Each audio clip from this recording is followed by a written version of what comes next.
আজকে আমরা বিয়েবাড়িতে দাওয়াত খাইতে যাব, তো সেজন্য আমরা মিষ্টি কিনতে যাচ্ছি। মিষ্টি কেনার জন্য আমরা তামাই থেকে মকন্দগাতি রওনা হচ্ছি। তো মিষ্টি কেনার পর আমরা তামাই থেকে সয়দাবাসে রওনা হয়ে গেছি। তো আমরা এই ভিডিওটি দেখাতে পারলাম না, কারণ ভিডিও আমার করার কোনো ভাগ ছিল না। তো সয়দাবাস থেকে আমরা পূর্ণবাসন বাজারে যাওয়ার জন্য রওনা হচ্ছি।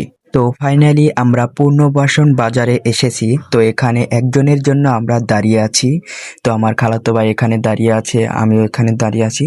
তো একজনের জন্য অপেক্ষা করছি, উনি আসলেই আমরা আবার রওনা হব। তো উনি ক্যামেরায় আসতে চাচ্ছিল না, তো আমরা সেজন্য চলে এসেছি। আমরা বিয়ে বাড়িতে খাওয়া দাওয়া করে একটু বের হব। তো বিয়ে বাড়িতে খাওয়া দাওয়ার ভিডিওটি দেখাতে পারলাম না, কারণ খাওয়া দাওয়ার ভিডিওটি অ্যালাউ না, সেজন্য আমরা ভিডিওটি করিনি। তারপর আমরা একটা সুন্দর জায়গায় বেড়াতে যাচ্ছি। তো আমার সাথে আমার খালাতো ভাই আছে। তো সবাই মিলে আমরা ঘুরতে যাচ্ছি। আমরা দেখতে যাচ্ছি যমুনা নদী। তো যমুনা নদী দেখার জন্য আমরা সবাই মিলে যাচ্ছি। তো কিছুক্ষণ যাওয়ার পর আমরা আর জায়গাটি খুঁজে পাচ্ছি না, সেজন্য আমরা আর যাইতে পারলাম না। তো আজকের মতো এই পর্যন্তই, দেখা হবে অন্য কোনো ভিডিওতে। তো সবাইকে ধন্যবাদ। আল্লাহ হাফেজ।